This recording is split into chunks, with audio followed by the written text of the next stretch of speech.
off art. I'm a visual artist. I am a jewelry designer. I am many, many things, but I am also a chef. And that is the hat that I have on today. And Linnea approached me about this, and I was like, well, food access, food security and things like that. I'm just kind of dipping my toe into the water, but I do understand food. I do understand the importance of communities having access to healthy foods and the importance of it, especially this time, but all times. We all need to have access to healthy food. So as a member of or founder of Eat Off Art, along with my husband, Idris, we work and we affirm that we are changing the narrative from a starving artist to a thriving artist. All people are creative. All people have that little glimpse of art in them, even though they may not have actualized it or accepted it yet. And we want people to recognize the importance of sharing authentically of who they are. You don't have to put your whole story out there, but even just sharing more of yourself, giving of yourself. You never know who you can inspire. You never know who you can help just by simply sharing a little bit of yourself. With that being said, what I'm sharing with you today is a salad. It seems so simple, it seems so basic, and everybody knows how to make a salad. But how do you make a salad that is reminiscent of the salads that you get out at restaurants? Because even I will say, the salads I have at a restaurant definitely doesn't taste as good as the one that I made at home. And I had to think about that a little while. I'm like, well, why is that exactly? So I had to really think about all of the ingredients and think about the process of making the salad. And that's very, very similar to the food system in terms of understand all the components that you're working with. Recognize how they may work together, how they're currently working together, and how you can improve those relations in order to make a successful food system so everyone thrives, everyone has access, everyone recognizes, understands, and has the education that they need around healthy food and how to get it. And also recognizing what determinants do we have for those that are not able to access foods, and how do we work together to ensure that they do. So with that being said, I am making a salad, as I mentioned. I am starting with romaine lettuce. I have some Tuscan kale. I have red cabbage, some cauliflower. I have shredded carrots. That's going to give me my color. I have some cherries. That's going to give me some of my sweetness. Pepitas, sunflower seeds, raw sunflower seeds. They have lots of fiber and potassium, even a little bit of protein. Sunflower seeds, and some crushed roasted almonds. And then I'm also going to be making a salad dressing for you. And this is a simple salad dressing. I like to make my own salad dressing because I have learned that less ingredients is more. And I work completely with minimally processed whole foods. And I was in Italy for about 10 weeks studying abroad when I was being retrained as a chef. And they just taught me so much about food and food waste and how to work in your kitchen so you don't have food waste. But the best thing that they taught me is that just have a salad with lemon and olive oil. I knew that before, but I don't think I ever really appreciated how it highlighted the ingredients of a salad. So that's what we're going to do today. Of course, I'm going to add a little bit of zip because, I'm Chef Alexa Jones, so I got to add a little bit of zip. We're starting with olive oil. This I got from Lexington Market. Any olive oil is good. Extra virgin oil is better. You could also use avocado oil, hemp oil, or grape seed oil in order to make the base of your salad dressing. I'm going to add some red wine vinegar. I am going to zest and juice a lemon. Ume plum vinegar, which is it's a fermented plum, Asian plum that is actually called an umeboshi plum, and I hope I pronounced that correctly. I have maple syrup, just to add a hint of sweetness, some garlic, some ginger, salt and pepper, and oregano, maybe a touch of basil, just to see how these flavors can come together. So the ratio that I use when I make my salad dressing is simply 1 to 3. That means 1 part vinegar, 3 parts oil. So, and I'm making this in a jar because it's simple and it's easy. So that's about 3 parts. And then I'm going to add in some vinegar, the red wine vinegar. And I'm using 3 different types of acids because I just want a different profile for this dressing. You can simply use red wine vinegar and lemon. The lemon and the red wine vinegar work beautifully together to create just a really nice balance of acidity and sweetness.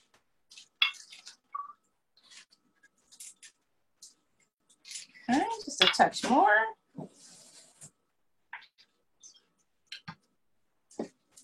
May add a little more if, you know, if I'm feeling it. Couple of dashes of the plum vinegar because it has brininess, which translates to salt. So I do not have to add as much salt to the salad dressing. I'm gonna zest some lemon. A lemon contains 3 parts. It contains the zest, which is on the outside of the lemon, which I am zesting right now. And underneath is called the pith, which is the white part that protects the fruit on the inside. And you don't want the pith or the white part because that's going to create a lot of bitterness in your salad dressing. Then I'm going to take my lemon and a paring knife. I'm going to cut off both ends. And then I'm going to cut it in the middle. At this point, you can certainly use your hands to squeeze out the lemon juice and then make sure you don't get any seeds in your dressing.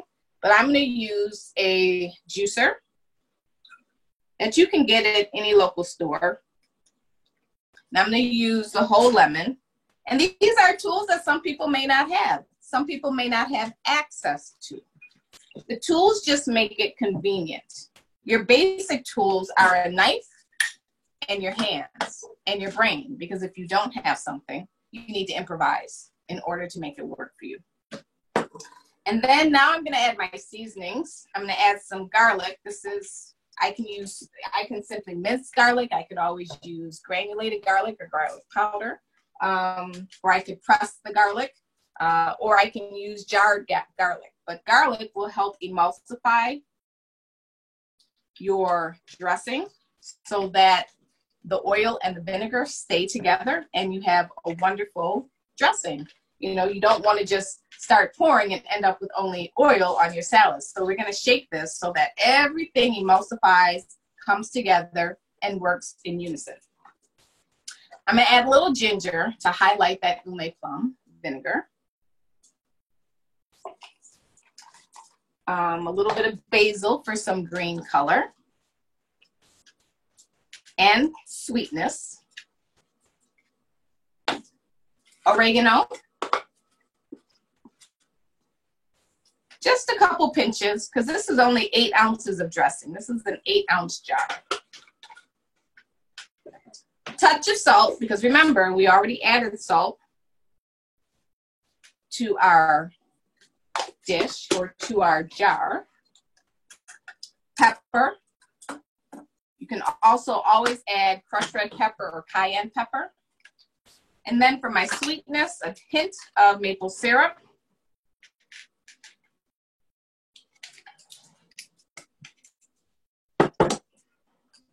I'm going to pop on my lid and I'm going to shake it. Simple. What is that? Less than 3 minutes. You can have some fresh salad dressing made at home without any processed ingredients, without any extra salt, without any extra preservatives. And this is something you can make and customize on your own. Use a 1 to 3 ratio. So that means if you have 1 tablespoon of vinegar, you're going to have 3 tablespoons of oil. Acid to oil, 1 to 3. And then everything else is just whatever you want to mix in it. You can use balsamic vinegar, any type of vinegar, any type of oil, any type of spices. And I'm going to put this off to the side. If you are using extra virgin oil in your salad dressing or even olive oil, just be mindful that if you put it in the refrigerator, it will coagulate. It will kind of clump up and harden. That's the nature of olive oil. That's how you know you have good olive oil. No need to worry. Bring it out, put it on your counter, maybe about 20, 30 minutes before you make your salad, just so it can come to room temperature and go back to a liquefied state. All right. So that's my salad dressing. And next, I'm going to start cutting up some ingredients for our salad. And Linnea is going to get back on in a minute and start asking me some questions. But I want to tell you about a couple of tools that I'm using in order to make this restaurant-style salad. A bowl. I have an aluminum bowl because I have a whole bunch of these because I'm usually cooking for lots of other people. Any type of bowl, just make sure it's larger than the ingredients that you're going to put in it. So the bowl, the ingredients should come below the rim of the bowl. And you'll see what I mean when I start working with it. Some tongs, a knife, of course. And I bought this little, this is a cheap little plastic knife that you can get from Tops, you can get from Wegmans, you can get from Price Right, you can get from Aldi's. This is called a lettuce knife, and it works really well with like romaine lettuce because it doesn't, it kind of, in culinary school, we're taught to tear lettuce and not cut lettuce because we can break up the water cells. And when you break up the water cells with a straight knife and you go to store it, your lettuce is going to brown faster. So this kind of gives you the ease of cutting it, kind of replicating the tearing, but it doesn't break the cells in the same manner. It doesn't slice them. It kind of tears them so that, it kind of works with those cells so your lettuce will last longer. And a couple things about making salads. The salad is almost like when you think about all the fresh produce that we get, especially with CSAs and things like that, you don't know what to do with it. My motto is, if you don't know what to do with it and you have extras, roast it.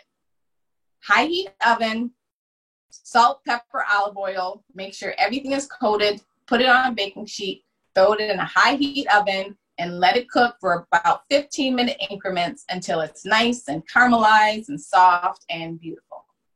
And store those for about 5 days. And salads are almost the new pasta or pizza. So people will always say, oh, if you have leftover vegetables, just throw it in some pasta or throw it in the pizza. Why can't you do that with salad? So my motto is, if you have a salad and you have leftovers in the refrigerator, whether they are raw or cooked, throw them on a salad. You never know what you can be creating, what magic you're creating, and what new flavors you are building. So with that, I'm starting with my lettuce. And I have romaine. I'm not using iceberg lettuce. I know a lot of people like iceberg lettuce. I kind of stay away from that because it doesn't have a lot of nutrients to it. It does contain a lot of water, but it doesn't have a lot of good nutrients in it, good vitamins and minerals. So the lightest lettuce I will use is romaine lettuce. You want to strive for dark, leafy vegetables. So that, I know I'm going to forget something. So romaine, kale, chard, collard greens. Collard greens in a salad are amazing. Dandelion greens, which are extra bitter. Watercress. Butter lettuce is even good.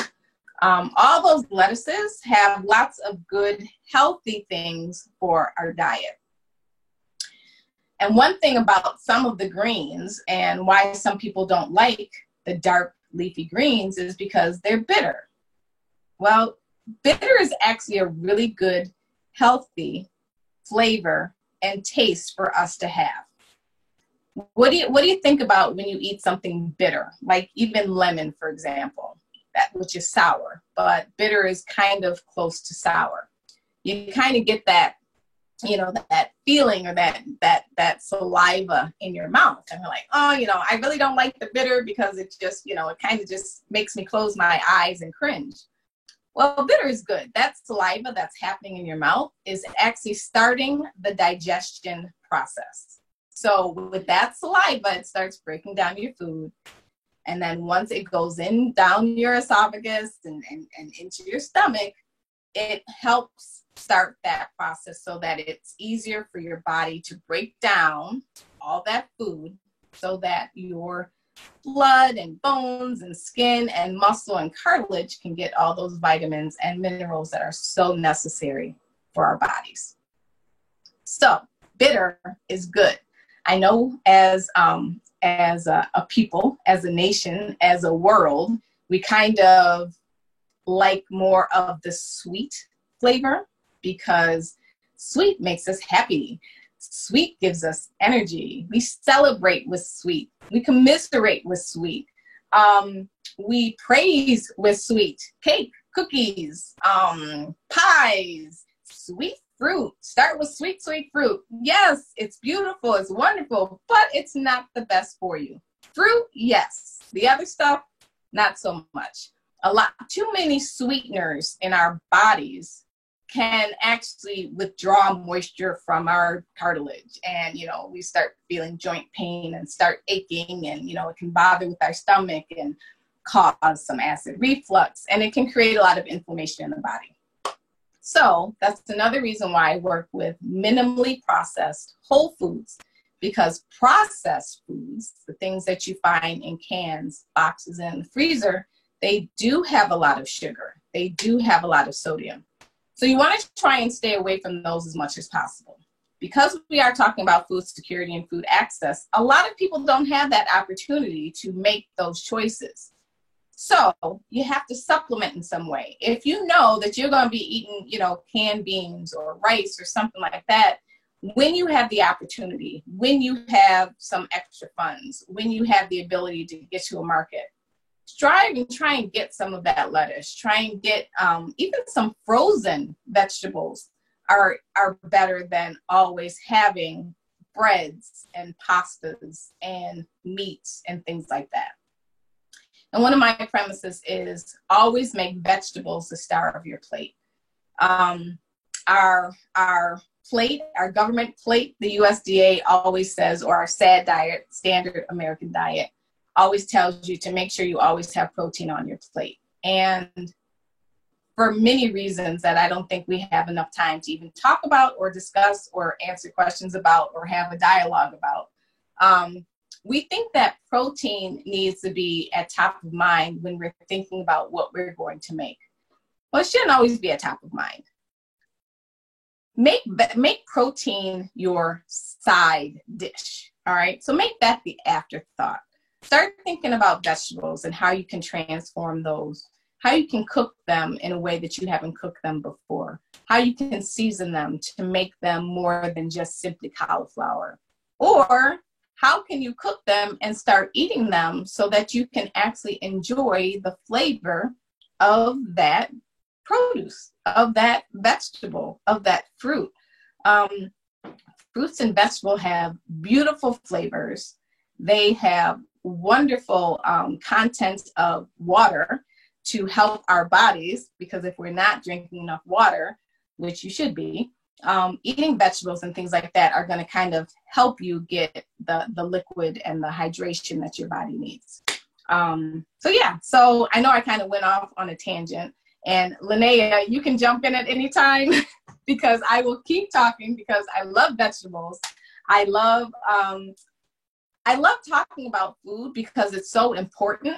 It's so vital to us. And just the more and more that I'm working with the community and working with people, and specifically after this or during this pandemic with COVID, there are so many people who are in pain and who are suffering and don't have the ability to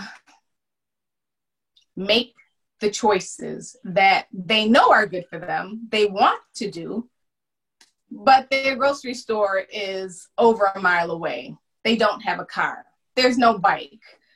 They just got laid off. So they had their grocery bill has been reduced by 10, right. 10%. 90% the grocery bill has been reduced by. Maybe they're sick. They don't have access to these healthy foods. So what I love that is happening during this pandemic is that there are so many healthy food pantries that are opening up.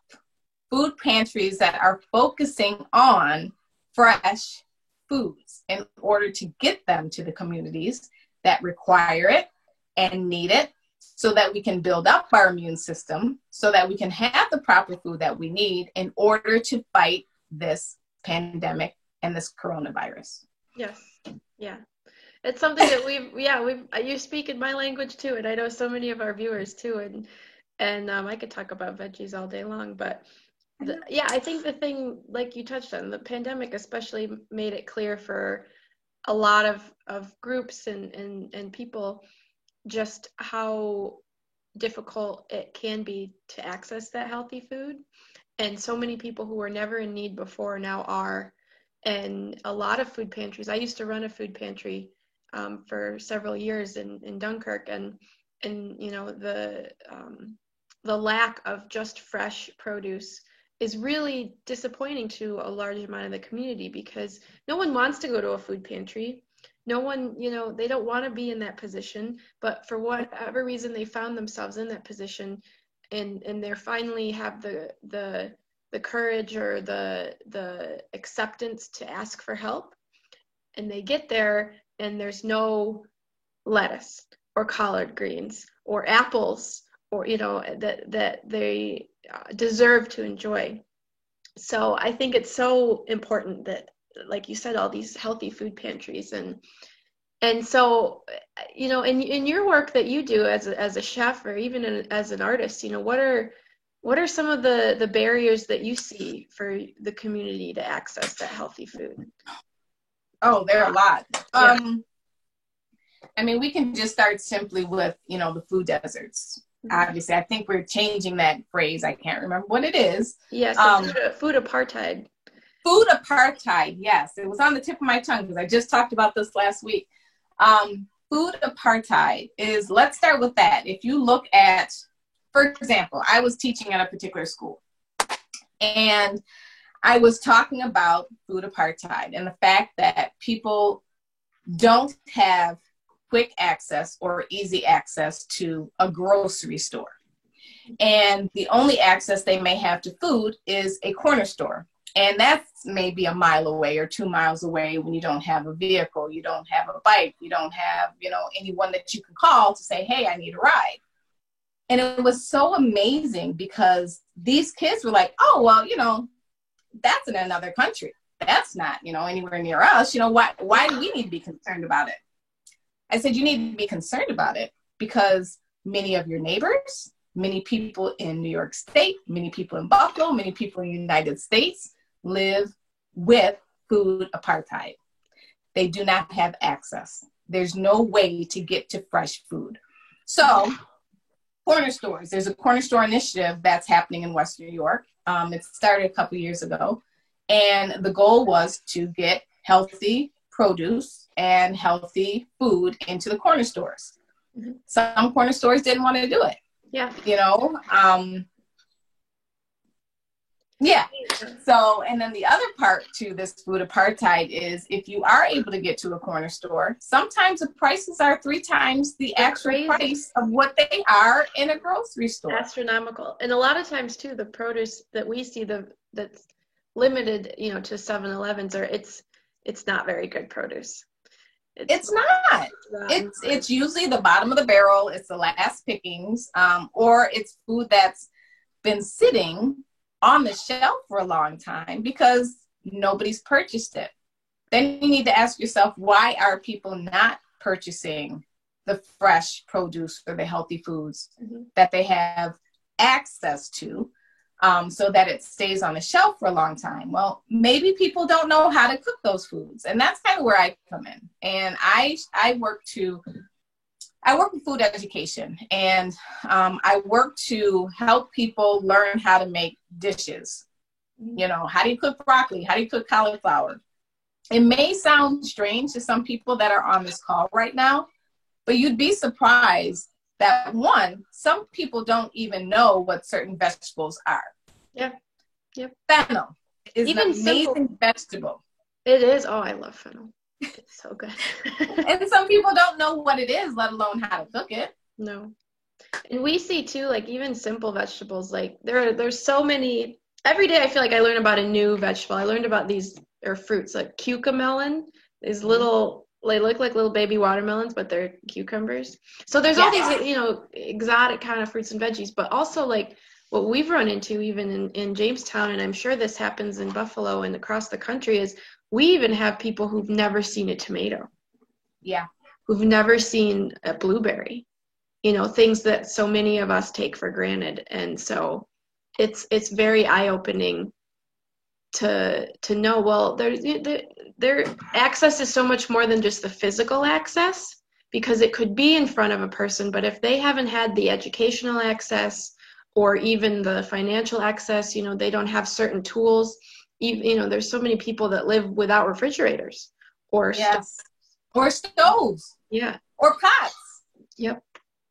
You know, we can't make these grand assumptions that everybody knows what healthy food is. Everybody has healthy access to the food, or people have the means to purchase it, or people have the means to cook it.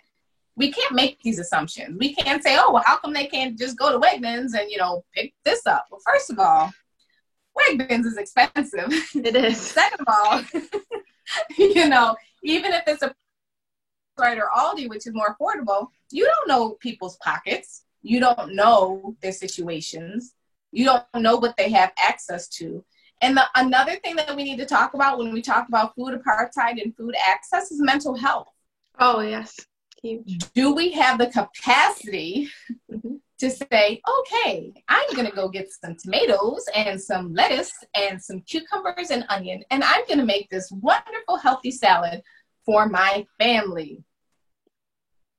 If you are stressed because you're working 2 and 3 jobs, you're trying to figure out how to get to those jobs, you're worried about even making it through the day because of this COVID, you're worried about what happens if my job closes, your kids are home because they don't have school, so you have to figure out or make the decision, all right, do I find a babysitter, pay more money that, you know, I don't have, or do I leave them at home and just, you know, they should be fine? Mm-hmm. That's mental health. It is. This is also part of food apartheid. Yep. You know, and this is also, these are all things that we all need to be aware of, because all of us play a part.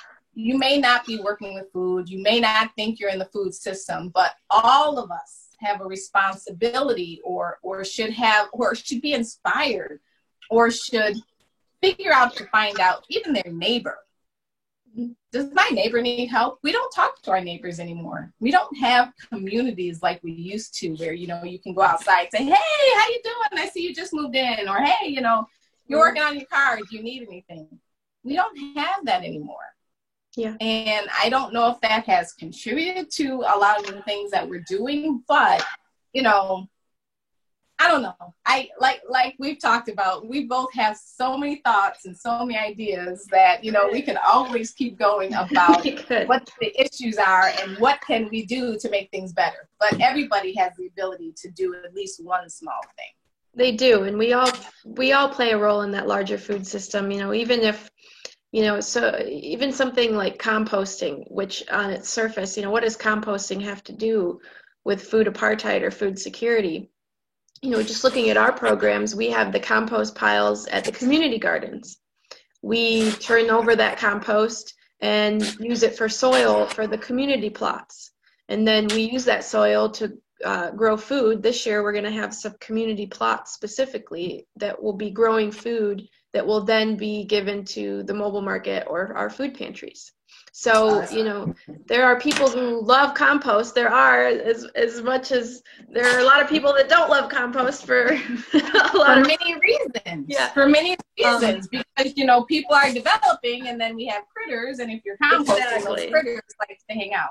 Yeah. So there's a, you know, but compost doesn't have to be for everyone, but for those who, you know, enjoy it. And if you're helping develop our compost pile at the community gardens, and there's some of you on this call that I know help with that, you are playing a role in the food system, and you are helping impact food security.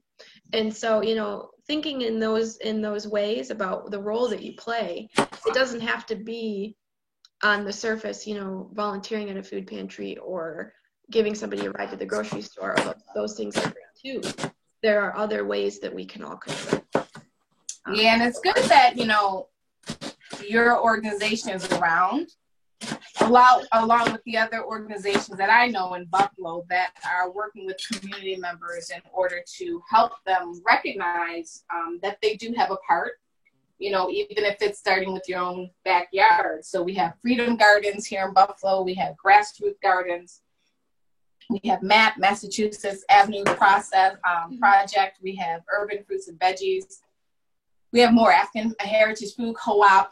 We have a lot of people that are working now to ensure that people have access to food. Freedom Gardens last year started an initiative where during COVID, during the pandemic, led by Gail Wells, where she was giving away 4x8 beds, organic soil, and seedlings for your garden. She gave information for people to, you know, to be educated on how to plant and how to grow your own food and how to be self-sufficient, you know. It's amazing. And that was great. That was great. That, you know, that's helpful. Initiatives like that are so beautiful. Even if you are not a gardener, if you're not a composter, if you don't have time to work on community work, things like that. The simple things that you can do are just how you make your decisions. Mm-hmm. How you make your decisions when you go to actually purchase something. You know, shop local. Yeah, 100%. You reduce gas emissions. You know, if we had more consumers requesting local foods, that would allow local farmers to be able to produce more, which would allow the reduction in the food that's shipped in, which would reduce gas emissions, but it would also create jobs locally. It would also allow people to, you know, be sustained and eat off of their art, because their artwork is producing. I love it. No, it's so true. You know, local everything. It's not just, you know, shopping local is not just at retail, but also, you know, local in all aspects of your life. And food is so important. And I'm so happy you brought that up, because we think, you know, many of us think about how we can impact the environment in a positive way. And local food and supporting local agriculture is a huge part of it. And you know, food that you get at the grocery store, you know, Wegmans, Tops, even Aldi's, travels an average of over 1,000 miles from farm to the store. And by the time you purchase it, it's probably at least 2 weeks old. At least. And so it's crazy to me, you know, I was so surprised when I first started shopping local years ago, and I first started going to the farmers markets, how the lettuce I would buy from the market, it wouldn't wilt. It was I would open my crisper drawer expecting it to be gross, and you know, we've all been there, and it was I've had lettuce that lasts a month because it was picked the day I bought it. And exactly, when you see that and you experience it, it really is so exciting, and also just like it's just amazing. It's just and that's part of the education too. That's part of, you know, sharing those stories, but also, you know, stopping to think, where did my food come from? I just bought this lettuce. Where did it come from? How did it get here? You know, why is it cheaper? Why is it browning? Start just simply asking questions is the start. It is. Yeah. Being inquisitive. I know sometimes I always hear stories about, adults who say, well, when I was younger, I was told not to ask any questions in school. Well, guess what? You need to ask questions. You should always be asking why. Yes. Yeah. And it's more than just food. That's in your daily life. Always ask why. Always inquire. There's always a better way. Mm-hmm. There is. You're right. And once you start asking those questions, it's just kind of a cascade effect, when you learn more and especially, in the local food journey, there's so many pieces to it. And it's so much fun. Yeah, and I'm definitely learning as I'm going. I'm definitely no expert in all of this, which is why, I refer to you and, a lot of people in the community, even if I have a question or if I'm thinking that maybe I'm taking something for, granted, I'm like, well, wait, let me just check myself. Let me just make sure that I'm really thinking about this correctly, or, I'm handling this correctly or speaking about it correctly. So it's important to have that community. It's important to have networks in order to be able to reach out and have those conversations. Yeah. So someone in the chat just mentioned, asked about CSAs, because it's been mentioned a few times today and what those are. And so CSAs are such another important part of the local food movement, but also a great way to incorporate a lot of what you're using in your salad today, but also, in your daily diet. And so a CSA is a community supported agriculture. Yep. And what that is at the beginning of a season, you can invest in a farm and that season, their operational budget. So you pay a lump sum at the beginning of the season, and then every week during the growing season, you get a bounty of whatever was harvested that week. So it's different week to week. They usually have an idea of what you're probably going to get that week, but it's a really great experience because you're buying local, you're supporting local farmers, you're eating healthy, but you also get to try new things. And you get to see the evolution of the growing season. Yeah. So in the spring, you might get those leafy greens, peas, and then you move on towards the fall and you get more of the root vegetables and potatoes. And we have a CSA program that we're launching this year at the mobile market. But Adrienne, who was our speaker earlier, she has a CSA. Sauntering Roots, that's at our farmers market, they have a CSA. And I encourage anyone who just wants to learn more about our specific growing season and the variety to check it out, because it's just so much fun. And CSAs are really great, definitely for an introduction for local foods. Yes, if you've ever, invested in it, it's definitely an investment. It is. Yeah. Of local, into your local economy and supporting the growers in your community. But from a cooking side, CSAs are great, and eating locally and seasonally are great because you really get the full flavor of the produce. Many people say, well, I don't like, tomatoes because they're always mealy when I go to get them. They're mushy.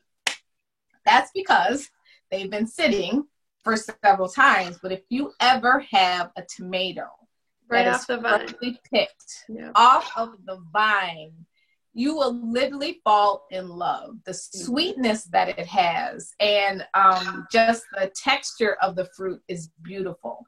Butternut squash. It's a squash that we have available all year round. That's because either one, it's been in the farmer's store, or we get it shipped in from someplace. Butternut squash is supposed to be vibrant and orange naturally, and it has a natural sweetness. But if it's old, it's not going to taste like that. Right. So the benefit that you have of eating locally and seasonally is you get the full flavor of the food. You get the full nutrients that are in the food, because when they're picked, that's when they're most nutrient dense. They haven't lost anything. the other benefit, and this is getting more into education and just health and eating, but as a society, as a people, originally, we have always eaten seasonally. Mm-hmm. So in the summer, we eat the fresh foods.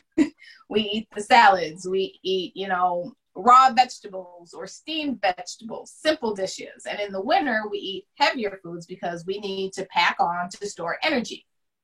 That's eating seasonally. That's allowing our body to do its natural thing according to its natural rhythm.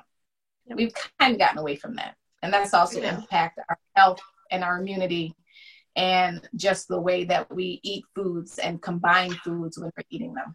Yeah. I'm so happy you brought that up too, because eating seasonally and eating locally in the sense of like, so Lily and I went to a conference last year in California pre-COVID, and I hate avocados because we both do actually, because the avocados you get around here, it's really hard to know when they're going to be ripe, and they're just kind of bland and whatever. Yeah. And then we were in California, and they had a vendor from one of the local farmers markets who grows avocados, and they made avocado toast. And Lily and I bit into this toast, and we went to heaven. Tears streamed out my face. Lily might have cried a little bit. And we both looked at each other, and we were like, is this what avocados taste like? Because we've been missing out our entire life. But avocados don't grow in Western New York, Lily's been trying. She took back a pit and 3 pits. They've all sprouted. They're doing They're great. sprouted. It might take a few years. They'll have no fruit, right? They won't produce fruit. So, there's a lot of things that we love because of the convenience of our food system, bananas, citrus fruits, that just aren't, they're not, they don't grow here. And so, eating seasonally is so much of that, eating what, your bodies are craving and need in that time period, but also what makes sense in our area. And, so unfortunately you won't find avocados at the market, but you're going to find, ground cherries and raspberries and, delicious arugula and spinach and things that grow really well in our environment. And I just saw a really great question in the chat. I just want to make sure I didn't catch it. So, but I saw the front part. How do you eat seasonally in the winter months? So that's a great question. So that's very interesting, right? So if you look at the whole season, the growing season kind of starts in May, June. If, depending upon where you're getting from, the farmers will typically have things available starting in May. Right. So ideally, I do say ideally, because we just have to have a little bit of reality in here, right? Mm-hmm. So ideally, you would start purchasing produce in May. So May, June, July, August, September, purchasing in abundance and storing it. So you would cut it up, you would blanch the greens, you would freeze them. You would cut up peppers and onions and can them, or tomatoes and can them, so you have access to these foods in winter. Because come October, November, the corn's gone. You only have access to potatoes, carrots sometimes, because they are just really hardy, and they have, I think, 2 growing seasons, right? They do, yeah. Yep. So potatoes, carrots, onions, and cabbage. Yep. And squashes, pumpkin, butternut squash, delicata squash, acorn squash.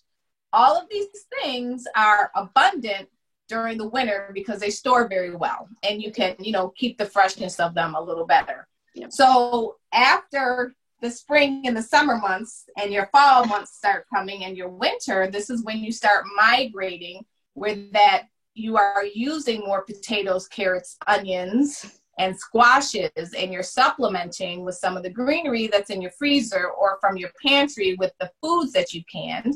And then you're creating soups and you're creating stews, salted meats, preserved meats were very large many moons ago, because that's how you would store things for the winter.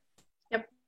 And then, hopefully by the time you're done, getting rid of your frozen food and your canned foods, then you're ready for spring again. So ideally, that's how you eat seasonally.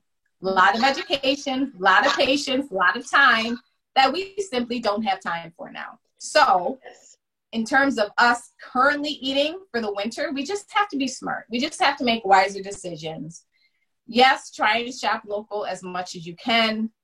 Try and preserve as much as you can when you have time. Sometimes you just can't do it. There's always that mental health capacity. You have to do what you have the capacity to do. But be accepting of that and not be hard on yourself, you know? So yes. just even starting small, like the first year that I started preserving food for the winter, all I did was green beans. And so I got a big bushel box, probably this big, this deep, from one of our farmers of green beans. And you blanch them really quick in boiling water and then toss them in a freezer bag. And we got 10-gallon bags of green beans. We were eating green beans all winter. But, you know, that was all I had time to do. But it was an introduction, and it was really rewarding. And it was so low cost, too. It cost me $20 to get 10-gallon bags of frozen green beans. And a lot of the produce that you get from the farmers markets is, you know, definitely very affordable. Yeah. Again, I'll say with quotations, affordable. But even if you wanted to start small, again, there's always the being aware. Mm-hmm. Everything starts with awareness. Everything starts with acknowledgement. So that's starting small. You know, you don't have to just go, you know, all right, I'm going to buy local from here on out. I'm only going to farmers markets. I'm only doing this. Well, you're setting yourself up for failure. Yep. You're setting yourself up for a lot of stress. And that's not what we want to do. This is all about education. This is all about giving people that opportunity to recognize or, you know, go into a grocery store and start looking at it differently. Mm-hmm. You know, even when we talk about grocery stores and we talk about community health, there's the particular way that you want to shop at a grocery store. Right. You want to shop on the outside exterior of the grocery store. So typically when you enter, you're always going to enter into the produce section. All right. Now follow that produce along the outside walls, and that's kind of what you should be shopping for.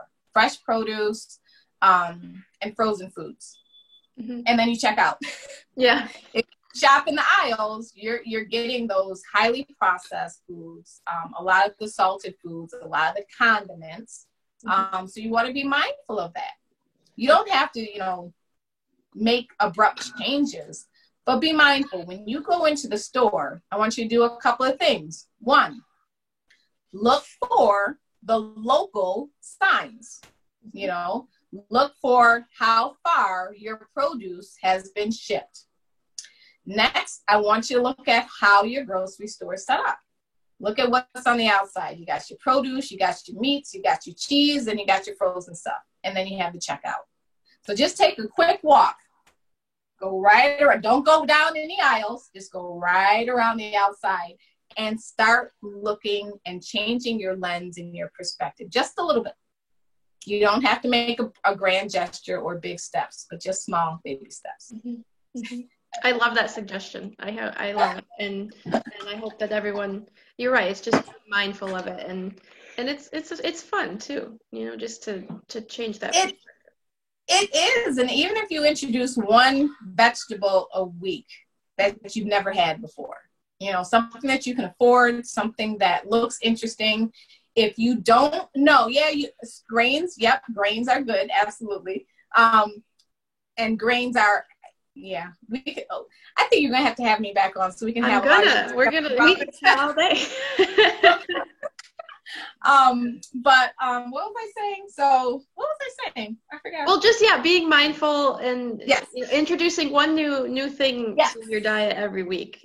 So if you go to the store and you see a vegetable that you've never seen before, or you know you haven't cooked before, mm-hmm. or for some reason you didn't like it when you were a kid because your parents served it to you in a can, like asparagus, purchase that vegetable. If you have access to the internet, Google it, find out some information about it, or just ask the produce person, or ask, you know, somebody at the grocery store that you're purchasing this from and say, what is this? How can I cook it? You know, do you have any suggestions? And then go home and see that you love it. Yeah, you will, and you will love it. And you will love it. Well, yes. Well, we're getting down to time, so I just I'll turn it back over to you, you know, and you can finish up with this delicious salad, and thank you so much, and yeah, we could chat all day, but I'm excited. Oh, you're welcome. Thank you so much for having me. This was great. It was great for a Saturday afternoon. Yeah. And the sun is coming out now here in Buffalo, so it's perfect timing. Great, good. Well, let's finish up with this salad. I'm curious to see how it all comes together. So. Me too. So what we have, I've already started chopping. So I have my kale lettuce. I have some romaine. I have carrots. I have my red cabbage. And I have my cauliflower. And right now it's all layered, you know, just like the food system is layered. Yeah, there you go. But they're kind of all separate. They touch a little bit, but they all operate independently. Mm-hmm. So I'm going to keep building my salad or my food system, and I'm going to add my sweetness because, fresh sweetness is good. Just a hint of sweetness. I'm never saying that sweetness is bad. I'm just saying we should not,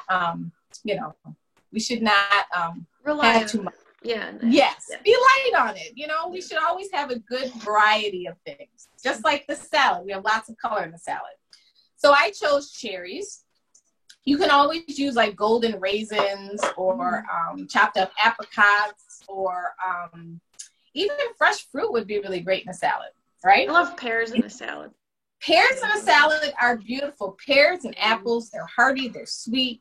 Some people even will put melon in salad, like whether it's, watermelon or honeydew or cantaloupe. Mm-hmm. Those are really great additions to salads. Now, I went with all fresh ingredients, but if you would have caught me on like a Thursday or Wednesday, I would have likely had some roasted vegetables that I had made at the beginning of the week, roasted carrots, roasted broccoli, something like that. And I would have probably thrown it in the salad. Now, for a little bit of texture, I have pumpkin seeds. And I love crunchy things. I just do. I have a little bit of sunflower seeds. And I have a little bit of my almonds.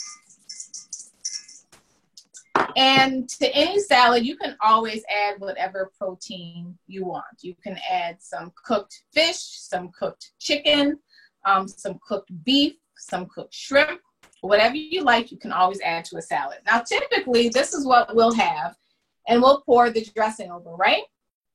Well, that's great, but you're not going to get that salad dressing on every little bit of your salad. And that's what makes a restaurant-style salad. So I have this.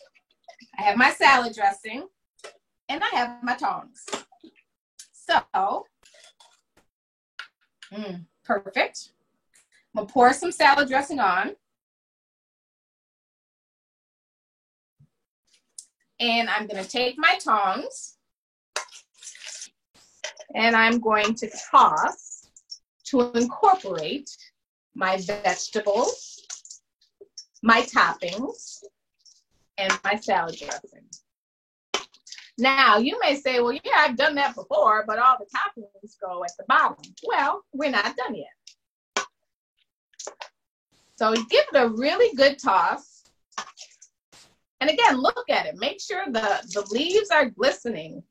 Make sure everything is coated. Add a touch more because, that's what I want to do. Be mindful. There is oil in this, but it's good oil. It's extra virgin olive oil. Healthy fats, right? Healthy fats, exactly. That's also important along with those grains, which you could add to your salad. Adding some rice to your salad, adding some barley or quinoa to your salad would be beautiful. Ooh, it looks so good. All right. So we're jealous over here. So now I got my little napkin and my fork. I'm ready with my bowl. And this is probably a nice salad for 2, or 3, if you're doing a side salad to your meal or your pasta or whatever your main dish is. And then I'm just going to take this, hopefully you can see me. I'm going to start clasping with my tongs and placing in my bowl. Everything is coated. Everything is great. And I'm going to get to the bottom here. Can you see it? I don't have my technical assistance right now. Good. But at the bottom, I have all my toppings. So I'm just going to grab some toppings and place them on top. I have my color. I have my crunch. I have my freshness. And I'm ready for my restaurant style salad. Delicious. It looks so good. It is, you know, and so it's, colorful. Again, it's just, yes, making sure you have color, making sure you have texture, making sure you have lots of different flavors. I could also add some nice Kalamata olives to this. Some beets, if I had some beets, would be really great. You can always use orange segments, grapefruit, anything. This is where you can be really creative with the salad. This is where you can let your creativity shine, or your, experiment with those green beans that you canned last year that you still have, bags and bags of. Yes. Throw them on a salad and enjoy them. Wonderful. Well, thank you so much, Alexa. I think we're all going to go home and look at what we got in the fridge and do some experimenting here with our veggies.